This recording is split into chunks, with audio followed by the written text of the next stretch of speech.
Through a Scottish Prism, the programme that is unapologetically pro-Scottish independence and anti-Westminster rule. Everything we say here is viewed through a Scottish Prism. Brought to you by Barhead Boy. Hi folks, welcome back to Through a Scottish Prism. Nice to have you back again. Been a week since we had a wee chat. And here we are again. Lots been happening, lots not happening, but things that we're interested in. We've got lots to talk, and we've got the crew here. Let's get them on board right away. Let's get more time for talking and less time for introducing. The man from North Dakota. He's here, the Coatbridge Cavalier himself. Mr. Boswell, my dear friend, how are you? Very good, very good. Another mad weekend coming up. After today's work, I'll be heading to Sturgis, the biggest motorcycle rally on the planet, so that should be fun. But I'll go via the Devil's Tower from Close Encounters of the Third Kind, and down to Mount Rushmore on the way back, and I'm meeting a couple of friends who are camping in the mountains round about Sturgis. I'll give that a skip. I'm going to get an Airbnb, I think, a wee bit closer to a gin bar, if I can find one. We do. I prefer glamping to that camping stuff. Yeah, oh, definitely. I wasn't built for camping, although I was a Boy Scout, but that was a long time ago. Our favourite lawyer up there in Clickmanning, our Eva. Eva. Hiya. None of us have got as good a social life as Mr. Boswell. Oh, I don't know, because as you know, we have a camper van which belongs to us, which we bought ourselves. So we might go in the camper van this weekend. Talking of camper vans, folks, keep a close eye in this programme. There's one coming down your way. And there, over in Edinburgh, our man, the weatherman himself. It's our Lloyd. Lloyd, how are you, my friend? Very good, Roddy, very good. Good. Interesting day listening to Joanna Cherry yesterday. Yeah, it's fun. You name drop her, you. Oh, murder her, man. She's one of my favourite women. And talking of my favourite women, there she is, our Barbie, our Shirley Temple, our Dr. Yvonne Ridley. Are you going to be on your best behaviour or your normal? No, I'll be on my best behaviour, but I thought I would show you my latest book. Well, it's not latest. I actually wrote it about 20 years ago. But I hear that Chief Mummy has been writing a book as well. Indeed, she has. It was a big boy that did it and ran away, I think it's called, or something like that. No, actually, we've got a copy of the front page of it. We got that from our friend Lukewarm Dave. There it is. Mein Camper Van by Amnesia Press. Well done, Dave. Phil, this will be one hell of a book. Are you looking forward to reading it? Will you buy it, or will you wait till it goes into the pound counter? It should go straight into the pound counter. It won't be very thick because she won't be able to remember a thing, basically. All about, I don't know, what she can put in it. It's just wonderful me, wonderful me, wonderful me, oh poor me. Yeah, there you go. You don't need to read it. That's it. That's what it's going to be about. There'll be a chapter, story, I'm sure. There'll be a chapter on the baby box, especially for we'll get Yvonne to review that one and bring it back to the group. But it really is, again, it's all about me. She just can't stay out the limelight, can she, Phil? No, and it's sad. We keep going back to it, but she's so let us down, more than let us down. The betrayal's a hell of a thing. I mean, we spoke about this a long time ago, and I remember suggesting it, and it was tentative because I didn't know how it would go down, but I just felt it was the truth. It's how I saw it. And when it's something as important as that, we have to speak up, and we shouldn't fear reprisals. If you want to free your country, you won't do it by being timid, a wee cooing timorous beastie. You need to stand up for your people and your rights and what you believe is right and your principles, which is something we've not seen since Alex handed the reins over to this charlatan. So no, I'm not going to read her book. To hell with her. She shouldn't get in and out yet. No money out yet. She's a chancer. She's a widow. She's sold us down the river. So sling your hook, Nick. Sling it. Well, so that was quite a review. How about you, Evo? Yep. Would you be any kinder? Is it a book you'll rush out to buy and understand how the lady worked? You need to pay me to read it. So it'll no matter whether it's a pound or a penny, I will not be buying it. Because what did we have? 8 years. 8 years to be left with what? A cardboard box, and even that was nicked. That's not even my line. I stole that line from Ewan McGlynn, who pointed out today in his usual sardonic fashion. Let me get this straight, he said. 3 senior members of the SNP are arrested during an investigation into alleged fraud and alleged misuse of party funds, but those 3 remain in the party. The man that stands up for independence is expelled. That's the kind of time that we're having in Scottish politics, utterly through the looking glass and beyond. Yeah, we're going to come on to that for sure. Lloyd, as a faithful party member, I'm sure you'll be asking to get an autographed copy. Oh, I've ordered at least 100. Nah, I mean, what's going to be in here? I can't remember this. I can't remember that. I'll need to check. Can I get back to you? You know, we've all been a footnote in whatever book that she writes, whatever nonsense she writes, whatever invention she commits to paper. You know, we are the background to this. The people of our country are the background to this. Who's interested? Who's interested? You had the chance. You had the chance as the leader of the Scottish National Party and First Minister of this country to lead us to independence, to pull the lanyard on the saltire flying outside the United Nations building, and you didn't even try. Fail. Big F. Yeah, correct. Better to have tried and failed than never tried at all. Yvonne, will you be buying a copy of this book? Well, yeah, I probably will, just to speed read it. I'm not going to get one of those audio copies because I couldn't stand to listen to it. But yeah, I probably will buy it. And the thing is, most of us in Alapa know the real story. So it'll be interesting to see where the book slips into fact and where it slips into fiction.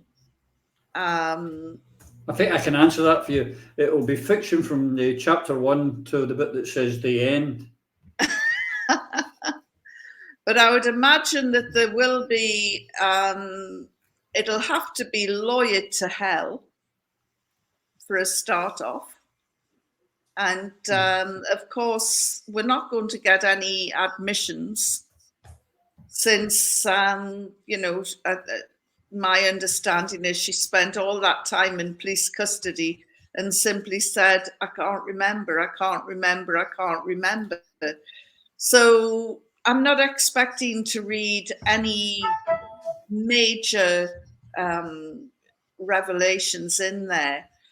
But it will be interesting to see how she portrays the Alex Salmond debacle. I'll be interested in that. And of course, Alex was at the Fringe this week, and I think he talked very briefly about her. I think it's the first time he's really spoken. Yeah, I think we might have that actually. Techie, do we have that quote from Alec? Yep, it is. It is sad. I saw Nicola's interview and she does cut a sad, almost reduced figure. But the reality is she led independence into a cul-de-sac. She left her successor with a difficult, impossible legacy, and she's under police investigation. I don't know who's advising Nicola at the moment, if anyone, but I'd have thought a period of silence might be a good policy. But it is very sad. Again, as always, Mr. Salmond hits it on the nail on the head, does he not, Yvonne? Absolutely. And she does cut a tragic figure. You know, looking back at Winnie Ewan's wonderful memorial, for her to make the third row and have to look directly at Alex Salmond's back, you know, there can be, it must have been humiliating for her. But, you know, that's how far she's fallen. Yeah, but the other one is, well, Alex's Fringe show has been packed out every night, standing room only. They were begging to get tickets away for her interview with Ian Dale.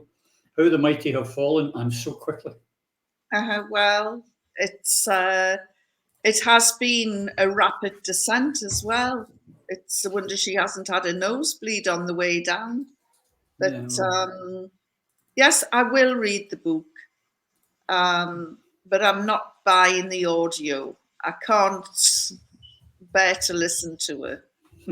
I'll read her lies, but I won't listen to them. Talking of books, Lloyd, it came out today. I mean, it's embarrassing this week. I'm sure you read it. But the SNP bought 20 copies of the book. What was it? Dummy's Guide to Running a Government Without Falling Out with Your Taxpayers. Obviously, no one read the bloody things either. Embarrassing.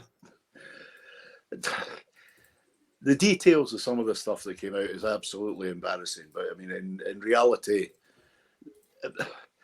I'm sure these books were bought as a gift and a joke for people. Unfortunately, the joke's on them, because maybe they should have read it. Maybe they might have learned something and achieved something over the past 8 years, rather than distributing cardboard boxes to folk. This has been a hell of a week. The one that got me was the pregnancy test.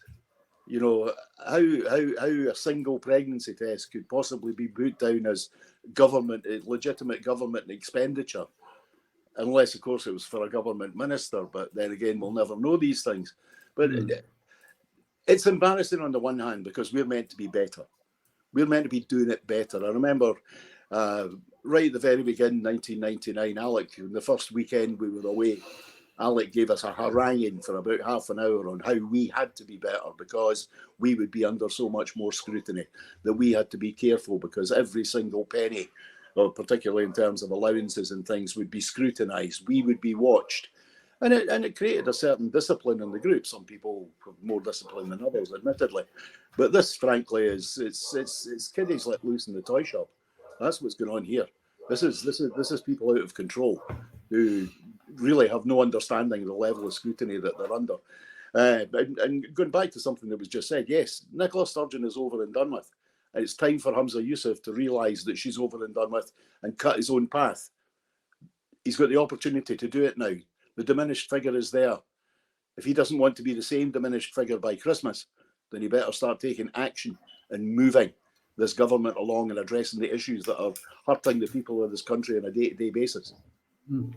So, and the other big story, the biggest story for me this week, Phil, and your good buddy, I know, who you were seeing a couple of weeks ago, is they expelled Angus Brendan McNeill.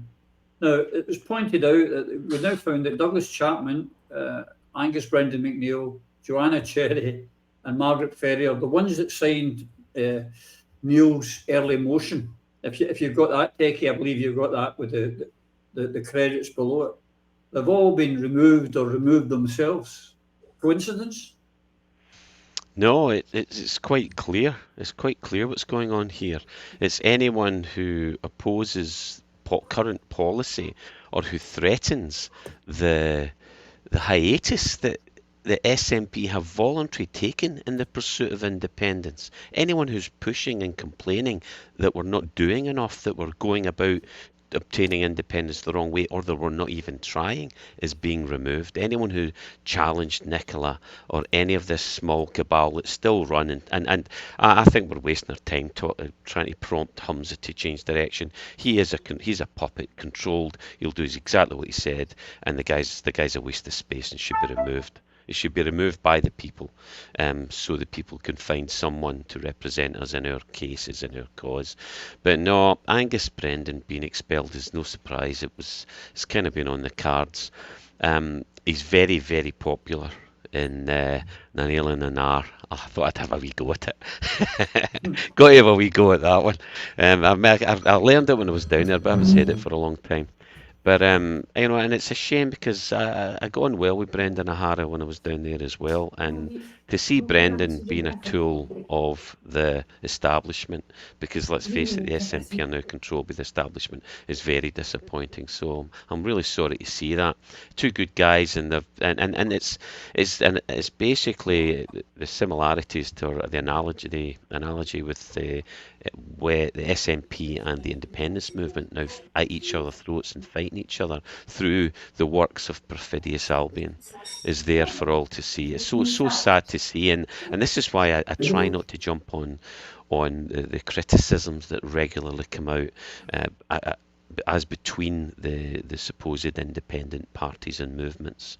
We're seeing a lot more vitriol. We're at each other's throats. We're fighting. We're arguing, and it ain't the way ahead. We need to focus on who's really behind this, which is the British state, and those who are controlled. Which the list is much smaller now that we need to get rid of, but it's certainly the leadership, and you can see what they've done with Angus. They've got rid of quite a few dissenting voices, and Angus being one of them. But I think they'll find it very difficult to win the Western Isles if Angus stands as he said he would as an independent, because Angus is very popular there. He speaks a language. He's true to the people. Unlike there's very few have been absolutely true to the cause. He promised to represent the people and to fight for independence, and that's exactly what he's done. Yeah. And that's why he's in the predicament he's in, because the SNP do not stand for that today, and that's what's disgraceful. That's what should be all over the press, if the press weren't also in the hands of the establishment. So no, the independence movement through the SNP have been infiltrated and now needs major surgery. The current leadership need exorcised. Correct. I saw a good Ash Reagan made a very good intervention today, where she was condemning what happened to Angus, and more power to you, Ash. Well done. Eva, did Angus's expulsion come as a shock or a surprise to you? I don't think it was a surprise to anybody. Probably the only surprising thing was that it took so long. I'm really hugely disappointed, but I think that where I agree with both Lloyd and Phil is that we've got to get back to the style of government and the conduct and the behaviour that Lloyd described Alec as requiring from day one in the Scottish Parliament. And we have to get back to competent government. We should be led by people who are above and beyond any kind of reproach at all. You know, it should be like the Caesar's wife stuff. And a good thing that happened this week, because credit's where it's due, is that Humza's ordered a review of the credit card spending by civil servants, etc. Because when you look at the amount of money that was spent, just over 14 million spent by civil servants in 3 years. It included £10,000 on the VIP airport upgrades, £32,000 for team building exercises. But when you drill down into the minutiae, there are no circumstances within which anybody in this country would be sanctioning this kind of expenditure. There's 33,000 for team building, including a bill from a pub in Edinburgh for 400 quid, trips to bowling alleys, escape rooms, crazy golf venues, £1,700 on an away day discussion at Seamill Hydro. Part of Edinburgh Zoo was hired at a cost of £2,000. Further activities included purchases of ping pong balls, chocolate mice, Play-Doh, and paper planes. This is between 2019 and 2022, when most of that time we were in a period of COVID lockdown. The majority of the items included everyday purchases for civil servants working from home, including computer monitors. 3,000 entries had no description. £25,000 worth was described as fraudulent. So the good thing is that Humza's ordered a review, but it just goes to show the kind of lax accounting that there must have been within the service, and the attitudes that would be there, that the people making these claims considered that they were entirely appropriate and that it was the right kind of spending, at a time when the country was in a crisis, partly through COVID, partly as the result of Brexit, but also leading into cost of living crisis, fuel crisis, everything that we speak about so often. Terrible figures on poverty and want and deprivation, and yet there's an elite in there, an elite in the civil service that thinks it's okay to spend our money on Play-Doh and ping pong balls. How far have we fallen? So Hamza's got a great big job on his hands if he's going to sort out the civil service. He's got an even harder job to sort out his own party if what he's doing is acquiescing, if not actively pursuing, the expulsion of somebody who's done more for the cause of Scottish independence in the last few decades than most of the folk in either Holyrood or the SNP benches in Westminster ever have or ever will. So I was noticing, actually, Hamza had said in an interview today that he wasn't keen on the notion of Scotland United because all that Alba people seemed to do 90% of the time was criticise the SNP. Well, why is that? Why do we criticise the SNP? Because they're making a mess of stuff, whether it's authorising stupid behaviour by civil servants or turning a blind eye to it, or actively pursuing policies that are pretty damaging to the people of the country. He was even telling falsehoods in relation to the impact of gender recognition reform today, claiming that the single-sex exceptions will still apply because they're there under the Equality Act. But you must know that his government, when led by Nicola Sturgeon, said in terms in court that they considered that a gender recognition certificate had the effect of changing sex for all purposes. Absolutely no exceptions. So I think it's really unfortunate that we've got a First Minister who hasn't been the continuity candidate only. He's actually gone further than that and twisted the actual behaviour and the meaning of the steps taken by his predecessor and the government that she led. There's a lot wrong in Scotland and it has to be fixed. The sooner, the better. I absolutely agree, as always, with you, Eva. Yvonne, you know, the optics are very important in politics. And there's Angus, a man who fights for independence, been expelled. And on the same day, in the same week, they take Patrick Grady into a by-election to knock on doors, a man who's been proven to be a sex pest. Did the SNP have, you know, why wouldn't you put this, say, look, just you stay at home, keep out of the way, keep your head down? It was kind of rubbing people's noses in it, is it not? Well, I wouldn't like him on my doorstep, that's for sure. I'd be reaching for the baseball bat if he came knocking for my vote. But yeah, I mean, Angus is, as Phil said, hugely popular. Phil was out in the aisles just a few weeks ago, so he knows what he's talking about, and got the feel from the people. It's unbelievable that they've got rid of him, but you know, I think this is just the start. So I went onto the SNP website to find out who these feckless fools are. I said feckless there, Roddy. Who these feckless fools Big are improvement. on the disciplinary committee. Of course, they're like, you can't find out. They are so ashamed of the cowardly work that they do. You can't find out who they are. It's like a star flaming chamber. You don't know who's trying you. You don't know. None of them have got the guts to stand up and say it was my idea, or this is why I got rid of him. But be sure of one thing: Humza Yousaf would have had the final say. He's First Minister. So I'm quite disgusted at him for sacrificing Angus. But at the same time, it's the start. It's the start of, I think, a lot of bloodletting. And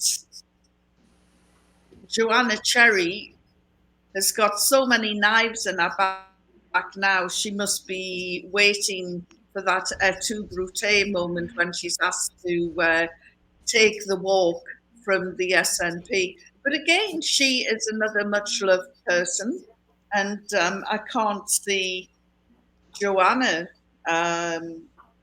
not being re-elected. And this disgusting little cabal of cowards that are cowering behind the veil of anonymity in the disciplinary committee, they will, have to account to the voters for doing what they're doing at the moment. My only surprise is that one of the I forget, Fergus Ewan, is it? I'm just surprised that he hasn't been made to walk. And in fact, nothing would surprise me about the SNP these days. And I was having a look at these expenses claims. And the thing is, I do have a degree of sympathy, believe it or not, for the manicures and the cosmetics, because we can't have the First Minister going around like a burglar's dog. And what she looks like these days, without this whole entourage of makeup and photographers, and she, poor cow, she looks as though she's been dragged through it backwards. So I do have a degree of sympathy, that Jackie Bailey wrote an astonishing piece in one of the papers the other day saying Nicola Sturgeon was being treated like royalty at the public's expense. Well, as I say, we can't have the First Minister looking as though, she's down and out. So it's a double-edged sword, but some of the expenses claims, Humza Yousaf is right to call for an investigation, but anybody can call for an investigation. He will be judged on how he reacts to those findings. And, Humza Yousaf has to stand up and show that he's his own person. At the moment, he's got so many strings pulling him. And, I would suggest that he goes away for a 2-week course at Champneys, because he's going large and he's looking a bit raggy round the gills. Well, that's what I was going to ask you. Do you think he'll be allowed to claim those things that you can cuddle your eyebrows with, your eyelashes with, rather? No. Well, I would think that he's quite the metrosexual guy. If I knew what that was, I would probably agree with you, but I don't know. I'm an old man. I don't understand half these things. But I just got to tell our viewers that there is no expense spared here for makeup, as you can see among our crowd. Fortunes we spend. Look at this. And as the team building, it's a bottle of gin and a bottle of vodka in the middle of the table. That's us. Get into it. And a glass of water for Barbie here. That's it. He's looking as happy as a bag of pork scratchings at a Jewish wedding these days. Really not looking himself. So, maybe we should have a crowdfunder to help him sort of have some sort of MOT. As I say, he's going large and he's looking raggy. And in fact, we've all been there. All those who get into high office, they spend so much time wanting to be there, and then once they get in there, they go to seed. I mean, by the way, I just want to tell you one. We've only got an hour. You know that, don't you? And there's just checking. Right. Okay. So just checking. I just thought maybe I'd get someone else to say something here now and then. Lloyd, darling Yvonne touched on it. They've gone for Angus, but even this week, Fergus has the Eyes Have It with Alex Salmond when his great comment had me roaring with laughter about having that long in the SNP. I can remember when we couldn't afford to rent a camper van. But even these people that are running the SNP now, that cabal we're talking about, they don't, even they, it seems, are wise enough. You don't go after a Ewing, or will they? I think the institutional memory, the real history of the party, the collective memory that's been carried from generation to generation has been lost. I think that Fergus has maybe been saved by events, dear boy, events, rather than anything else. I think, from what I can gather, looking at the madness that is SNP headquarters and staffers' social media, they have no respect for Fergus. They have no respect for Annabelle. Truth be told, very few of them even knew who Winnie was until somebody told them. I think what's maybe saved Fergus for the present is maybe the intervention of the likes of John Swinney or Fiona Hislop, just saying, maybe cock Annie for a minute or two. But to be honest with you, if Fergus makes any more missteps, and remember that that's not his decision, your missteps in the SNP are judged by others, not by yourself. I think there will be those who will want to get shot of him. And there are other members of the Scottish Parliament at the moment who have tried in the past to remove Fergus and people close to him. So I don't think Fergus is protected because of the name, and I think he has to realise that, and he has to make use of this, for want of a better description, this period of interregnum to use the clout that he's got in the party to maybe try and steer the boat back onto the right course if he can. But nobody's safe. Nobody's safe. I think that's exactly what he's trying to do, Phil. He seems to be not giving one tuppeny. He's just going for it, Fergus, and just saying what he thinks. And he along with Angus, Joanna, and Kate Forbes, have all come out recently with all the members of the SNP should get a vote on the Butte House Agreement. This thing seems to be picking up arms and legs. Will Humza succumb to allowing a thing called democracy and allow his party to vote, or will it just be ignored? As I've said all along, politics is the management of perception. So whether or not there is a vote of the members, I'm with Stalin on this one. It doesn't matter what the people vote, it's who counts the vote that matters. So if it's an internal vote in the SNP, it will be fixed, in my opinion. So it doesn't really matter what the people vote. So I think it's a lost cause fighting this, other than presenting the perception, and in the case here it's true that these named individuals and many, many more within the party would like to see democracy run its course, would like to see the party return, in fact want and need the party to return to its prime directive of obtaining independence for the people of Scotland. That is, we all have our limits. We've all reached ours. And so many before us, so many cottoned on. Wings Over Scotland was maybe one of the first to really clock on to what was going on, and it took all of us longer to figure out or believe. We could see the evidence, but we didn't want to believe that our party, the SNP, would ever turn its back on its primary cause. So I don't think the Butte House vote matters. Because whatever result that the current incumbents in charge of the SNP want is what they will get, and they will do whatever it takes to ensure that that's the case, because that's what they're paid to do. That's who they're controlled, not by the people. We'd have to see a return of the policy management by the people and the members, instead of this NEC that's been put together by that's been cobbled together by Angus Robertson. Now that is probably the greatest betrayal of the SNP members, the fact that their voice no longer counts.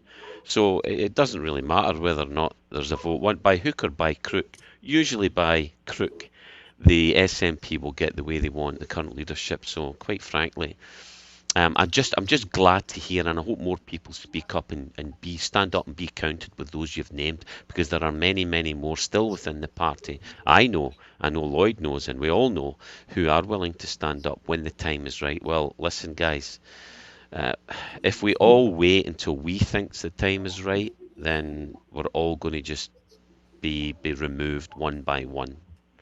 So you really need to stand up, and that's what all organisations fear. All of the powers that be fear is the power of the people united.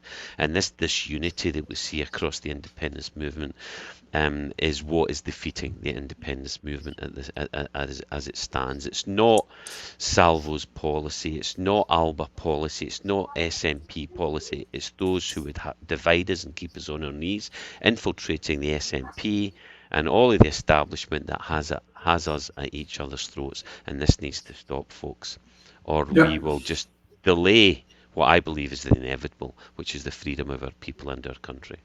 Yeah, there's a great meme by Martin Luther King saying about the right time is now. Something along those lines. There is no perfect time.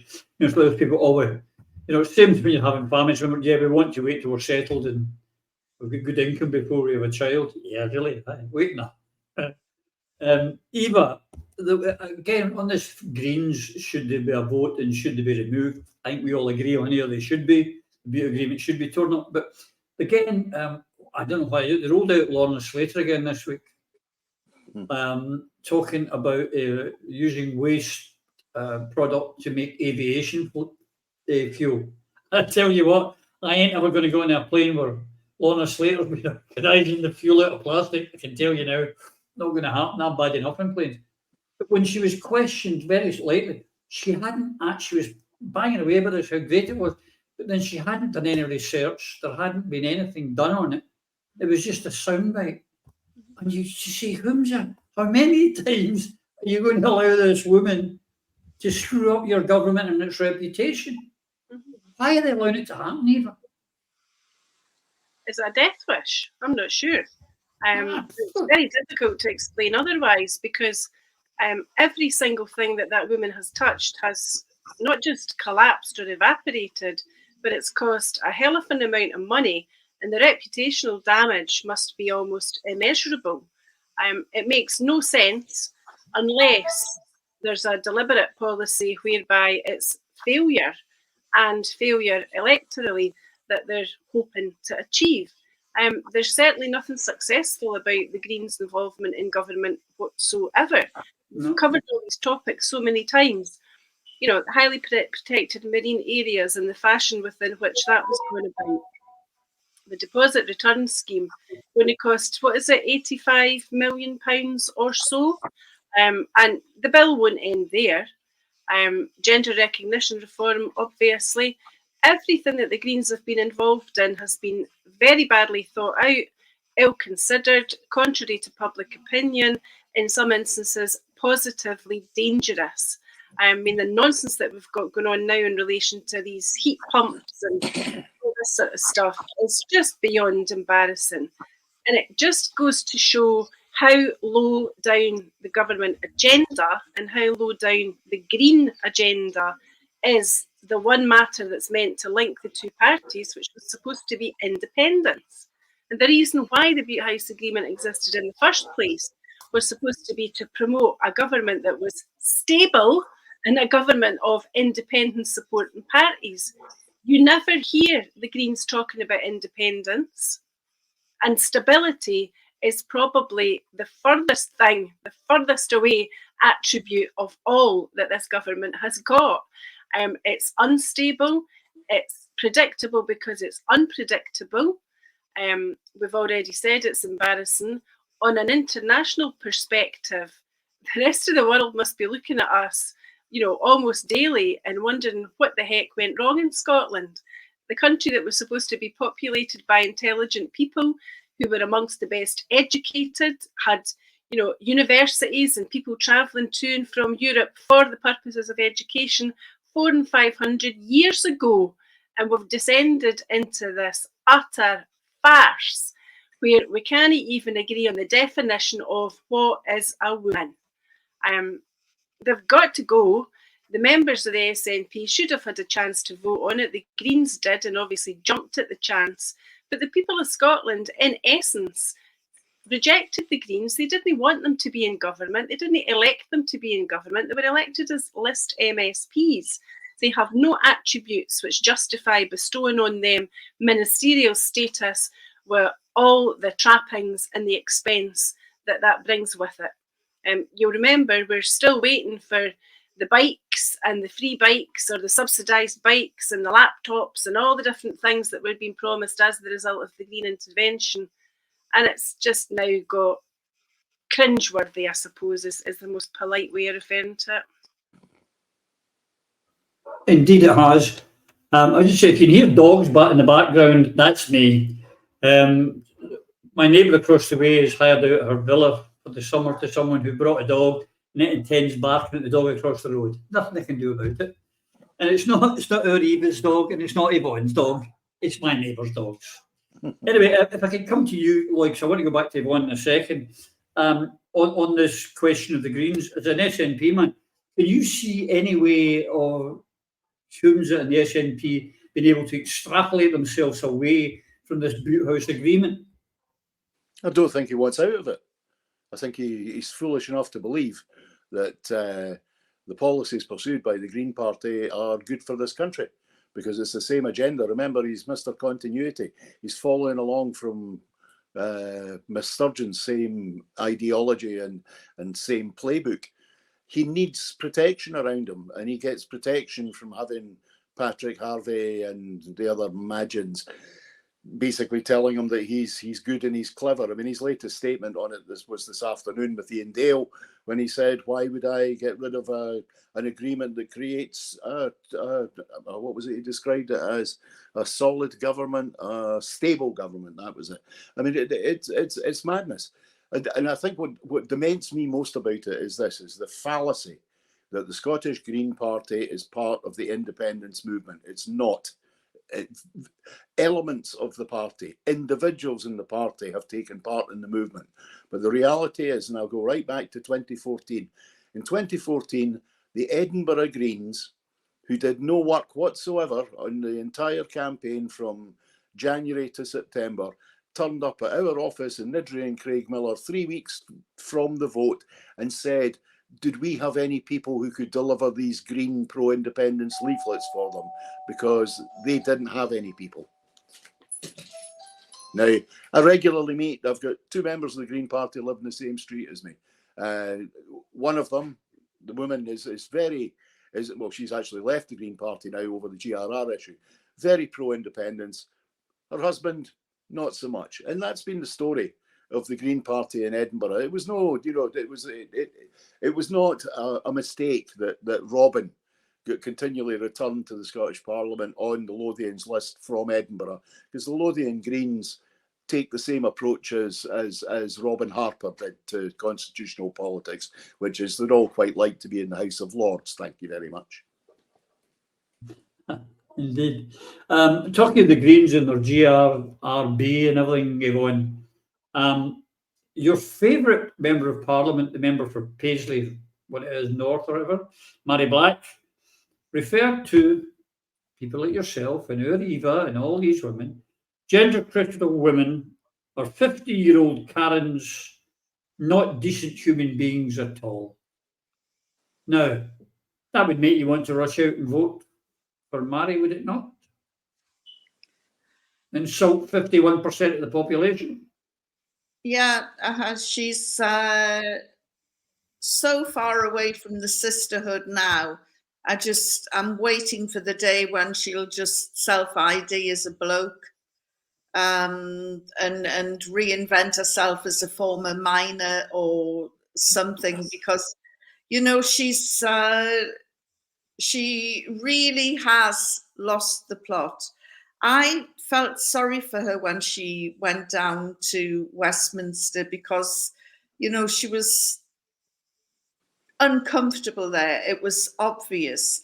And I think in her first couple of years there, I think she found it very difficult to settle in that environment. So I did feel sorry for her, but you know, that sympathy is gone now. It's just, she's found that the only way to survive is to give back tenfold what was given to her when she arrived. I mean, she stood up in one of the committee rooms and said, I've been called this, I've been called that. She used the C word. She, you know, came out with all the criticisms that she'd. And now she's actually turned into the very same person that she's being criticised. It's a classic case of the abused becoming the abuser. To turn round and write off the sisterhood and people like me as a bunch of Karens, it's so insulting and offensive. Did you, can I ask you, when you saw Holmes's interview where he pretended, in my opinion, maybe you believed him, you tell me, he didn't know what being a Karen was all about, he didn't understand that. I thought, you lying sack, everyone that speaks English in the English-speaking world knows what a Karen is. No, he's very good at doing that, isn't he? Sort of pleading that I don't know. He should have been briefed by his advisors, whoever they are, to say, watch out for incoming from Mary Black's fringe speech. I just don't know what's wrong with these politicians. You know, they're supposed to use this period during the break as a time to re-engage with the people who voted them into power. And instead, they're going showbiz crazy and dancing off to the fringe. And they need to prioritise what matters. And what matters are the people who voted them into power. And this summer break isn't a holiday. It's supposed to be a time to get back to the grassroots, to get away from the back of the Narnia wardrobe in Westminster and Holyrood and engage with real people. And instead, they're all starstruck and going off to the fringe. Well, the SNP aren't the only ones doing that, but that's another story for another day. Eva, you know, at one point this week, it certainly seems to be in the week for insults and whatnot, Humza said, and I quote, maybe you could put that up for me, Techie. Humza says, if anyone discriminates against you, tell them to F off. To F off. Now, has Mary not discriminated against 50-year-old Karens? Is Humza telling us we should tell her to F off? Wouldn't apply to her, will it? She compared 50-year-old Karens to white supremacists. Does she even know what a white supremacist is? No, because the women that she's insulting are actually mainly women who are predominantly left-wing, who are socialist-minded, who believe in equality, are egalitarian, and in the case of many of us, and I include in this Yvonne and me, we have spent literally decades fighting against all sorts of discrimination. Some of us have repeatedly suffered discrimination, so I will have no tolerance for some daft young lassie who should know a lot better, name-calling her elders and betters who would wipe the floor with her in any honest debate. But that honest debate will not happen because what she likes and people around her like is to just issue the soundbite and get some attention and grab some headlines, when what they ought to be doing is the job that they were elected to do, to bring independence to our country so that everybody in our country can live their best lives. That favourite phrase of hers and of her ilk. It isn't good enough. The quicker she's gone from public life, the better. And I hope to goodness that she does not attempt to return to politics in Holyrood, because it will not be good for Holyrood or the people of Scotland if she enters there with the mindset that she currently has. There's a really good video that Jock Scott of YouTube has made in relation to, Mary, we're all Karens now. Well, we are Karens. And Karens like Yvonne and me, and, Caroline and various other women, including Julie, and, women that have often been on Prism. Yeah. We know far more about real life and the real tribulations that require to be addressed than somebody sitting in a position of power and privilege who has lied and obfuscated about her own experience and her own background. It's not good enough, and Scotland's women deserve a hell of a lot better. They do indeed. The clock's ticking on, Phil. There's so many things I want to get through today, and I know you know Mary, and you can give us your comments on that. But the other one I would like to answer as well, while you're on, is that I don't know how they managed it. It's incredible. But this week, the Welsh Government and the Senate renounced their not-for-profit energy company, something that was beyond, as Holmes said, the greatest politician that ever lived and walked this earth, who made Mandela look like an absolute despot. Nicola Sturgeon couldn't manage it. How did Wales manage it and Scotland couldn't?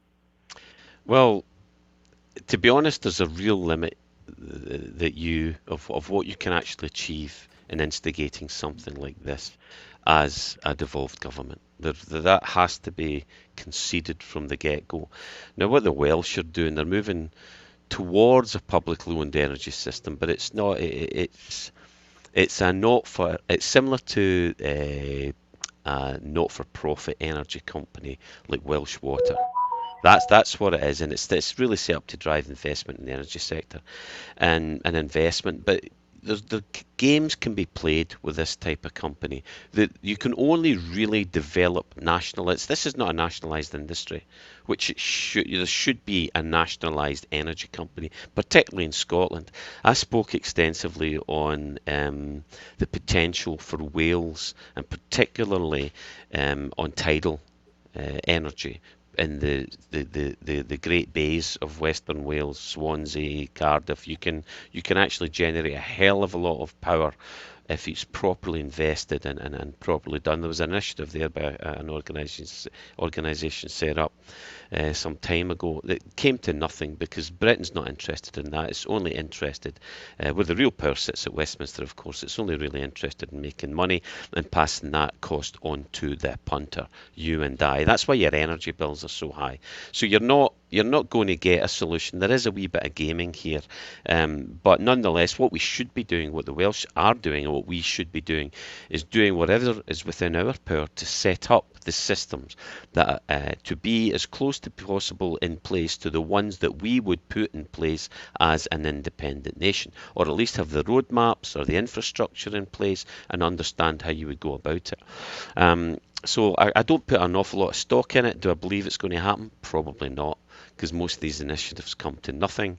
But certainly a competent government should prepare as if and act as if it's in government, and that includes devolved government. So if a party's not in power should act the same way, and the devolved government should act the same way, and we have failed. It's a joke. The Scottish government have completely failed in this one, as we've seen. On Mary, yeah, what really cut to the core with Mary was calling anyone who stands outspoken women white supremacists. I mean, or likening them to white supremacists. That's appalling, Mary. Really, really beneath anyone elected to represent the SNP. There's an article by Joan Smith in the wonderfully and aptly named Unheard, HERD, which kind of racks against the herd, obviously, swimming against the fishes. So, why did she do that? I mean, the subtitle is misogyny appears to be an official SNP policy, which is hard to argue against, I'm afraid. Does the SNP approve of abusing women? It would appear so. It provides dramatic evidence, as Joan goes on to say, of a hostile climate towards outspoken women. And that is not what the SNP has been about, was about, should be about. It should continue on its long-standing crusade, led by women, to empower women, because we all know that's what works in societies all over the world to improve life everywhere. This was at the Edinburgh Fringe. But white supremacists, jog on, Mary, it's time to go. You were elected to free Scotland, not to free willies to use the ladies' toilets.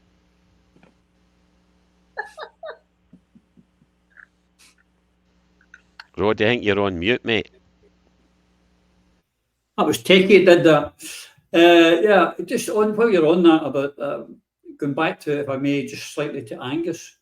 When a few of the Twitler youth, as Stu Campbell of Wings called them, the Twitler youth, pissed off, Chief Mammy ran into a cupboard and made a video pleading with them to come back, not to leave. Our friend Angus, when he said he wasn't coming back, we started talking independence. There was no video for him, was there? No, because that's not what the doctor ordered. The good doctor is not our friend. The people who are in control of the SNP, currently the leadership, the policy, everything pretty much that they do, are dictating to the SNP policies and strategies that are designed to... They're the sand in the Vaseline. We were a very smoothly operating organisation, tight, disciplined. I'm not just talking about the SNP. Even looking at the yes, what was achieved was nothing short of remarkable. It almost defeated all the odds. It was miraculous. It was wonderful. Everyone who was part of it remembers the feeling, the euphoria, to be part of something as organic, as genuine, as original as that. It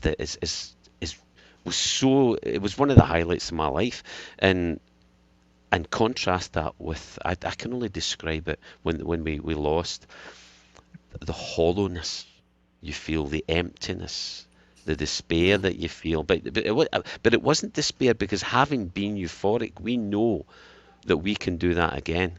That is what woke up the establishment, the fact that they almost lost that, to say, oh, no, we need to take these people seriously, let's deconstruct them. And that's what they've done so far, and we need to wake up to the idea and remember what was achieved. And these people who are campaigning for this woke crap at the minute, and I don't take anything away from transgender people. We support transgender folk, as we've often said, but not in the way that the Scottish Government's doing it. That's a method designed to split us. These kids that Nicola went chasing after don't know anything about that euphoric 2014 experience, because they weren't there. Yeah. They weren't part of it. These people are new to the cause, and all are welcome if they were genuinely to the cause, but they're not. They're there for their own cause, and that's why Nicola was told to make sure that she doesn't lose them, and to make sure that the policies are aligned with those who would continue to be the sand in the Vaseline of this once great movement. Yeah, you're talking about euphoria. That's what I find amazing. When you were talking about euphoria, everyone there, Yvonne, Lloyd, and we were all nodding our heads, remembering it. And yet, Nicola Sturgeon couldn't wait to destroy that by breaking up the Yes movement and everything else. It's quite bizarre. Now, we're known for here, people say, oh, you're always attacking the SNP. No, we're not, Lloyd. We're just pointing out facts, truths, reality, the absolute truths of things that are not going right, what's not been happening. But I want to give them some credit, because apparently the UK government approached the Glasgow District Council and Susan Aitken, the SNP leader, and said, we'd like to park the barges with the immigrants in the Clyde, and I'm glad to say the SNP said, go fly a kite. Credit where credit's due. I'm proud as a Glaswegian born in Glasgow that the Glasgow District Council told the UK government to piss off with this disgusting barges.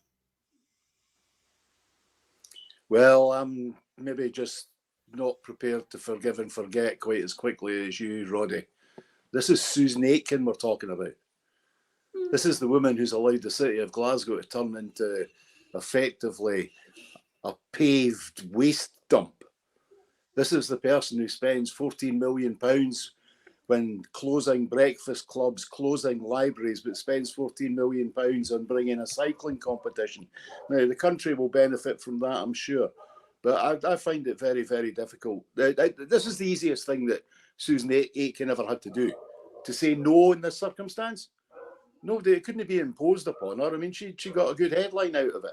That's it. But let's look at the real headlines about Susan Aitken and her corrupt, lying husband, Gordon Archer, ex-Labour councillor. Susan Aitken, ex-Labour councillor. These people do not have the desires and the wishes and the best interests of the people of Glasgow at heart. They don't. This is the woman who arranged for her property department to give a massive shop front to the husband, Gordon Archer, for £1 a year to a company which in a year and a half later then went into liquidation owing 7 figures. These people are corrupt. They're corrupt to their armpits, to their elbows, to their ears, to the top of their heads. And there's nothing has changed with Susan Aitken or Gordon Archer or any of that mob that came out of New Labour directly into the SNP, other than they learned how to plunder the public purse when they were in the Labour Party, and now they're plundering the public purse while they're carrying an SNP membership. It's a disgrace. Gordon Archer was named a liar in a Scottish court by a Scottish sheriff when he was a sitting Labour councillor. He should never have been allowed into the Scottish National Party, never mind being able to be a senior advisor to John Swinney and his wife to become the leader of the Labour group, or rather the SNP group in Glasgow City Council. These people disgust me, Roddy. They just disgust me. So much so for me trying a wee bit of compliments to the SNP and a wee unity. You just showed me the wrong picture. You showed me the wrong picture. You try your best. But when we're on this, when I was reading an article, there's 5 barge type ships have been hired, and for 2 years it's going to cost 2.6 billion. 2.6 billion pounds. However, fortunately, Techie's put this up. If we were to go and hire the top luxury cruise liner of Royal Caribbean for 2 years, with swimming pools and restaurants and theatres and cinemas, it would be cheaper. So someone's making money. And how much, I wonder, has been donated to the Tory party? Well, of course, the latest scandal to rock the barge down in Portland is they've discovered the bacteria for Legionnaire's disease. Yeah, that's right. The 15 poor refugees that went there have now been shipped back out again. And the scheme is so crazy, you have to wonder, is Lorna Slater advising Suella Braverman? Because everything that she's touching, it's just falling apart. And it's got be quiet, Bertie. It's got the DNA of the Greens all over it. It's just been a disaster, one thing after another.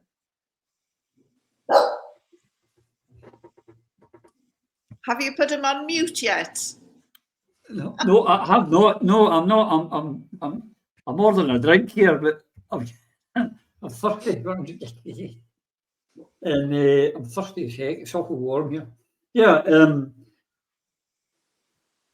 it's quite a cost. And Legionnaire's disease, it's cheaper actually to let them stay here than either to send them to Rwanda or put them on a boat. It's just ideology. It's not even practical or prudent, is it? The thing is, our population is going down in Scotland.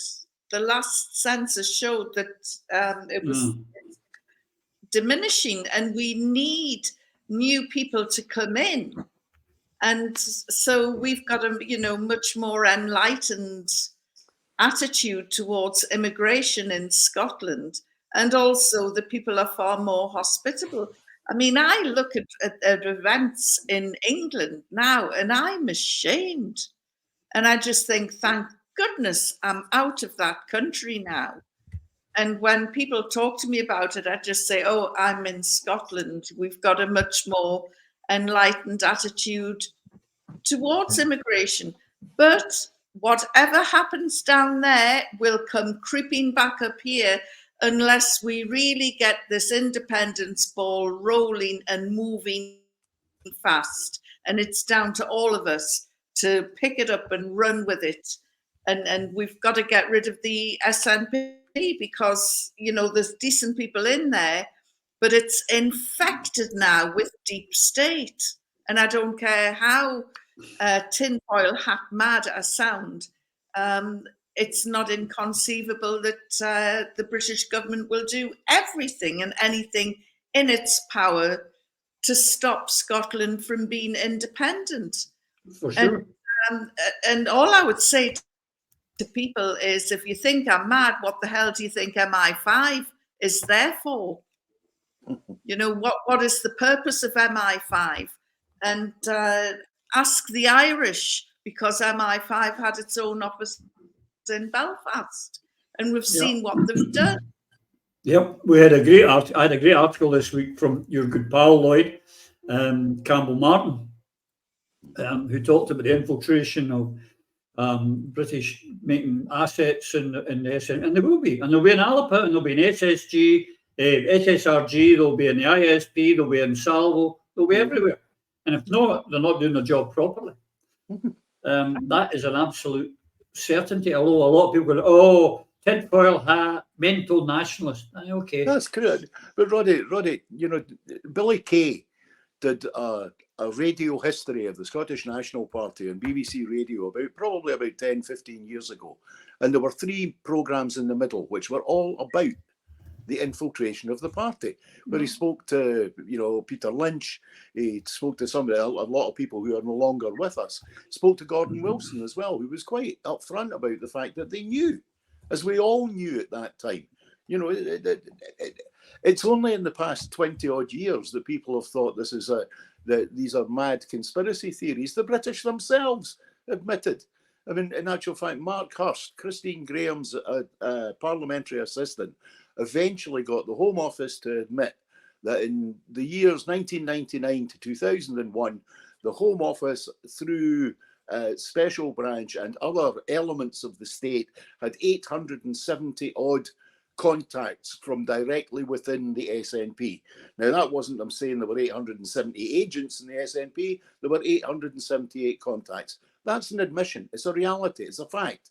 People have got to get off this idea that, you know, somehow we live in John Major's, you know, leather on willow, warm beer England, where everything's nice.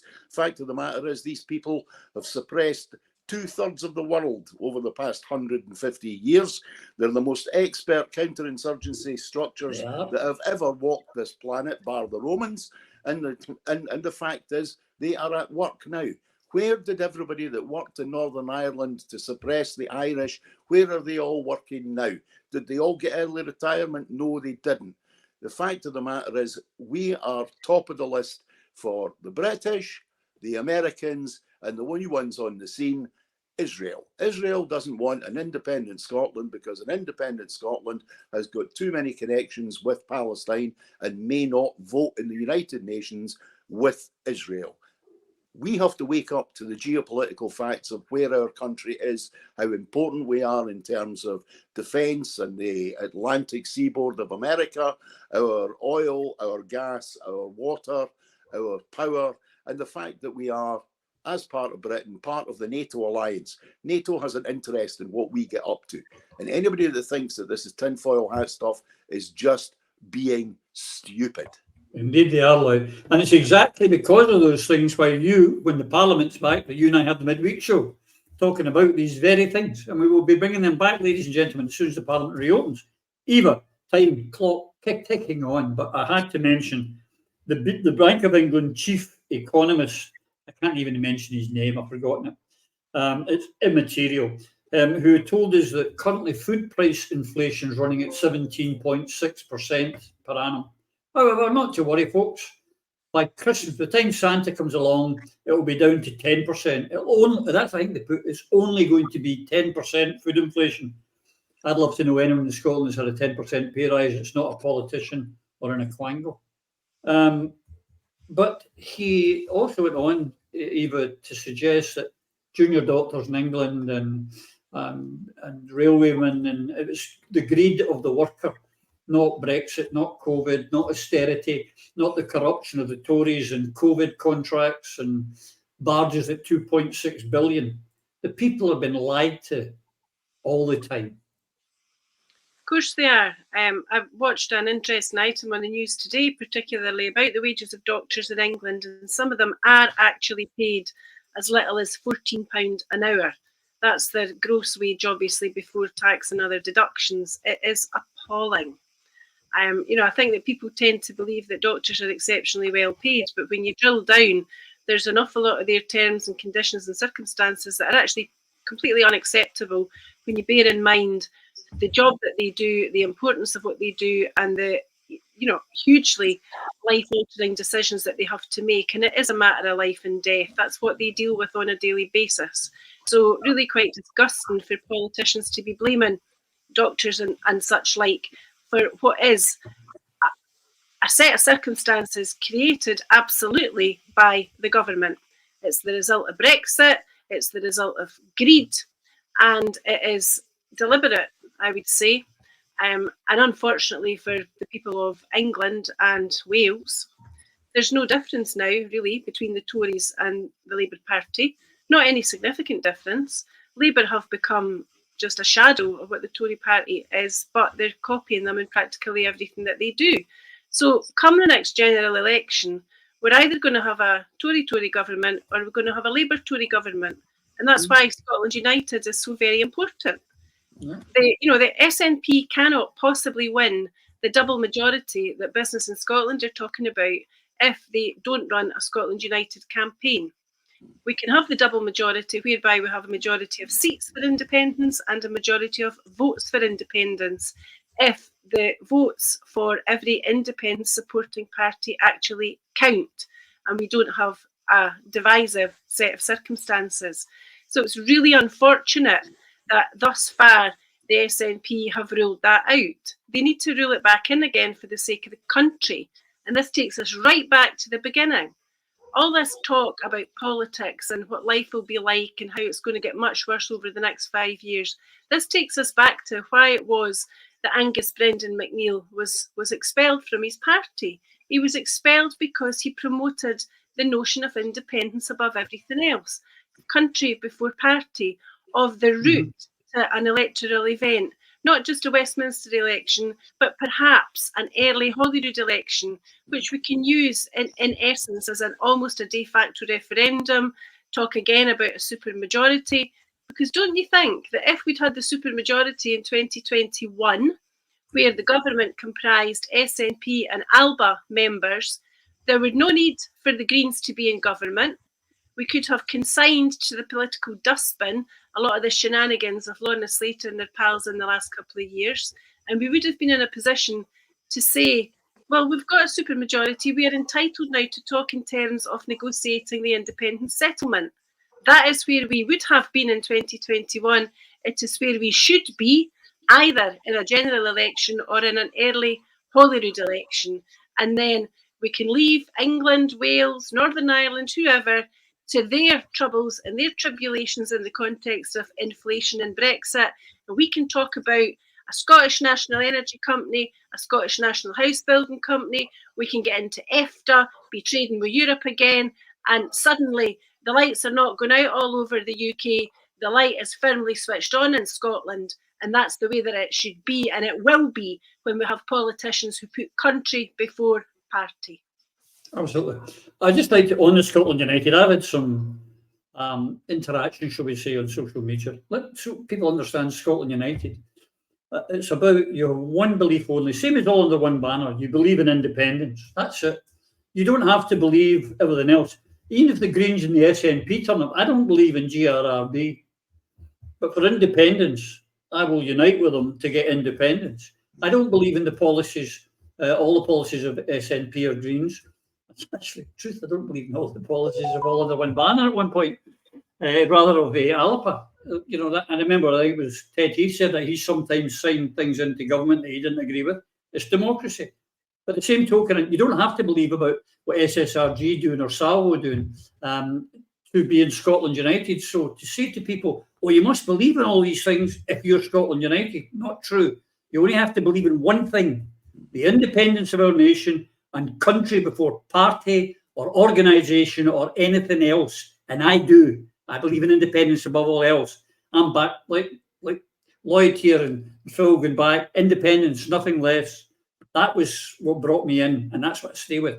So that's what Scotland United is about. We're running out of time. I keep saying this, but Phil, I've got to mention Penny Mordaunt. Now, I know you had, one of the best ways, interaction with her, not anything on the ward, ladies and gentlemen, with Penny. You found her a wee bit, actually, I believe, intimidating. But she came out quite intimidating against Scots, and then did that old chestnut. Anyone who believes in Scottish self-determination and independence is an anti-English bigot, full of hatred because you just hate the English. That old chestnut they keep throwing out is just quite disgusting. Yeah, well, in truth, I had a bit of crush on Penny when I was down there. I wasn't going to let that out the bag. Well, it was like she used to be a magician's assistant. I just couldn't get the rabbit's foot out my head, so it's like maybe it was more to do with a Jessica Rabbit than Penny Mordaunt, but doesn't matter. It's just you can do one anyway, no matter how it cuts it, because many of us in the independent movement are English or New Scots. Indeed, my mother was born in England and still got many close relations. And of course, it's nonsense from Penny, but no less than you would expect from Perfidious Albion. And she's just a mouthpiece, in spite of the cute outfits that she used to wear, allegedly. Just a couple of points on the chief economist. I mean, this guy from the Financial Times reported it quite accurately. The days of cheap food may be over. Certainly for us, who's us? We're not happy about these things when the inflation rates. He's talking about the banks and the corporations, and he quoted, I think, unfortunately, the days of seeing food prices fall does seem to be something we will not be seeing for a little while, if at all, in the future. So he doesn't work for us; he works for the people. And we know the answer to this. The answer is simple: a more socialist-oriented system where we marry the benefits of the kind of socialism that we need to define, that marries well with industrial capitalism. So, no, it's Penny's just a mouthpiece of the people that keep us on our knees. This guy's another one, and the whole story about the barges, that is a commercial and contracts manager. That contract of 1.6 billion awarded to the Australians. 2.6. No, but the 1.6 billion handed to the controversial Australian company, travel firm, to establish the ships. The bridging accommodation was awarded without competition. That is appalling. I'd like to know how much the Tory party got in that. Yeah. More to the point. That's the point. A donation. Lloyd, this old chestnut pulled out by Penny Mordaunt about us being racist, anti-English. It's as old as the hills, and it's as bad as you're too wee, you're too poor, you're too stupid. Aye, too many of our politicians crumble to it. Too many of them are happy to turn around and say, no, I'm really happy to be Scottish and British. Bollocks to that. Sturgeon said that. Yeah, but she's not the only one. Some people that I greatly admire have said that because they've fallen into the false racism trap. Well, let me just say something, and this is a quote from one of the greatest poets of the 20th century, Hugh MacDiarmid, Christopher Murray Grieve from Hawick, in reply to Sir John Betjeman.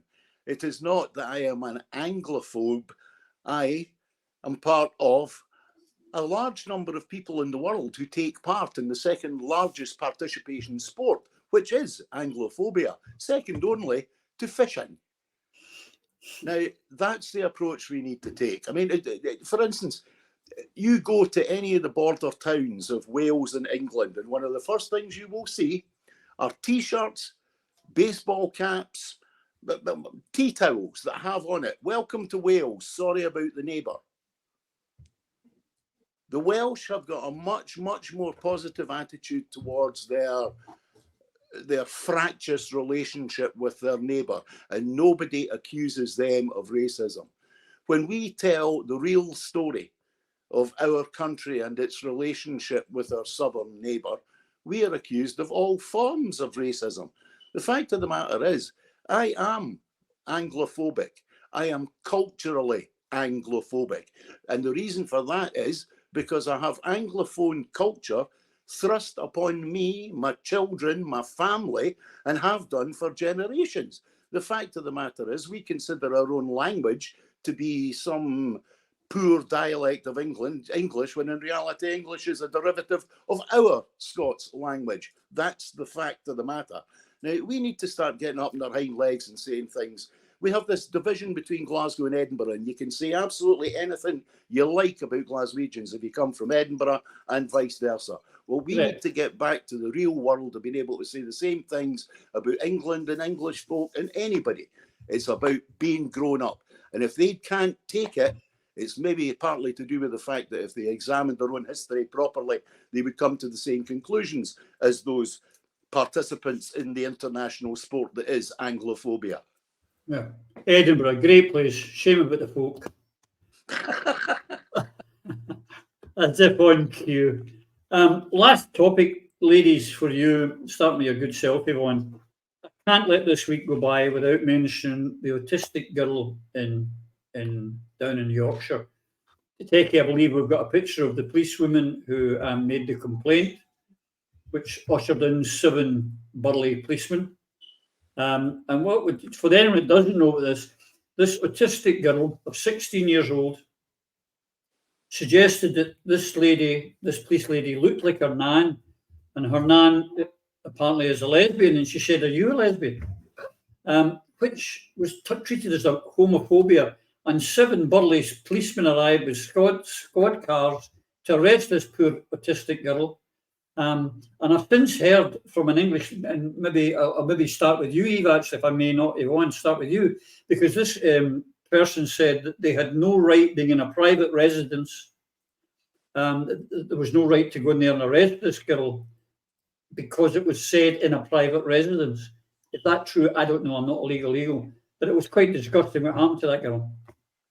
Well, what I've read is that in England, and I don't know this because I'm not obviously qualified in English law, but in England, you cannot commit a public order offence within the confines of your own private dwelling. Right. So there's a question mark in the first place, but I've read a lot of stuff today by English commentators, including lawyers, who have said that the police had no legal basis to seek to arrest the girl at all, and what she should be doing is suing them for wrongful arrest and wrongful imprisonment, and there's fairly substantial sums of compensation might be due to her. But I watched the video of events occurring within the girl's home, and it was utterly appalling.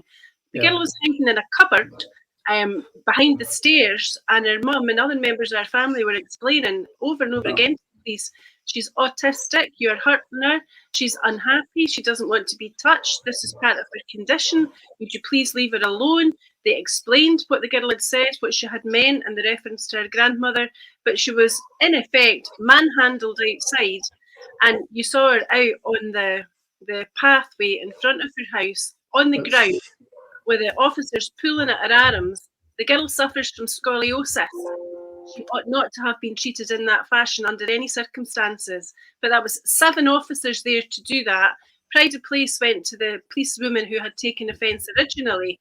But what I would strongly suggest is this should be compared to the completely and utterly unforgivable inaction on the part of Police Scotland at the Duffy Park Aberdeen event, when, as we know, because you had you on here as a guest, Julie Marshall was assaulted and the police issued a warning.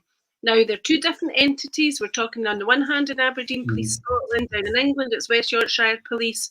But look how the police behave in England when something happens that the police themselves don't like, when it's a police officer who's the complainer, and see how Police Scotland behave when the complainer is an innocent woman who's been assaulted. There is something very seriously wrong with the police, I would suggest, in more than one part of the United Kingdom. This is not a good time for them. Okay, I would just tell you, all the viewers watching, that I chose not to show that video. I found it too distressing, that wee lassie. 16, I've got a granddaughter of 17.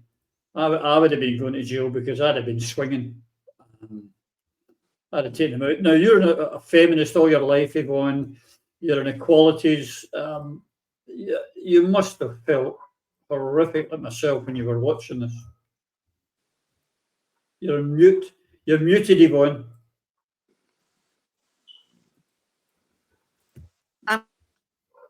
No, you've done it again. What the? All right. I'm glad you're not showing the video because it was very, very distressing. I also think the girl was 13, Roddy, and I don't think she was 16. Oh, and okay. the way they were yanking her around, she's autistic. She doesn't like being handled. She doesn't want to be touched. And these great big cops just were pulling her like a rag doll. And as Eva said, she suffered from a spinal problem, and she would have been in great pain and agony. Yeah. It was really disgusting. But what also annoyed me is that policewoman that you photographed. I think it was her that, or somebody, she's got a doppelganger who was on the Gay Pride March and part of West Yorkshire Police LGBTQI plus whatever community. And they were all there with their faces painted and blowing whistles and going, oh, look, we're all nice and cuddly-buddly. And of course, we saw, thank goodness for videos. And, you know, I would say to anyone, get your video running if the police come knocking on your door, because they are public servants and they should serve the public. And these filth, and we wonder why the police are called the filth. Well, these lot showed exactly why. And these filth went into the house, terrorized a young girl, and I'm glad that it was videoed. Yeah, I mean, it's no coincidence that both Stonewall and Mermaids are based in Yorkshire. No coincidence. And that Yorkshire Police are one of these Stonewall, you know, they've got a flag and shit. So anyway, where are they? Why aren't they complaining? Why, you know, it's... Well, to me, it's homophobia. I mean, if she turned around and said, you look like my nan and she plays bowls, are you a bowler? Would they have arrested her? Is it a crime to say are you a lesbian? Is that suddenly a crime? Or are you a heterosexual? If someone called me a lesbian, I wouldn't go to a lawyer. You know, is it supposed to be an insult to be called a lesbian? You know, someone called me a homosexual, I'd cut my hair. What sort of message are the police giving out? And again, I want everybody to remember, whatever you see in England, it will come up here eventually. And well, I think it already has in this, hasn't it? I mean, you put a ribbon or a sticker on a lamppost. PC plugs coming to your door. We've got to stop it. Anyway, folks, I've got to stop it here. I mean, we start to say, well, do you think we can manage an hour? We've gone for an hour and a half.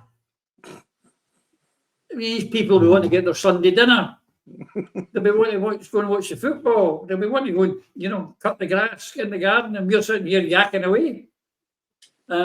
So much as I regret it, I have to stop. And can I just say, on the Financial Times and the guy that wrote, Phil, maybe they should print a letter of Leanne Tervett about real poverty and escaping poverty.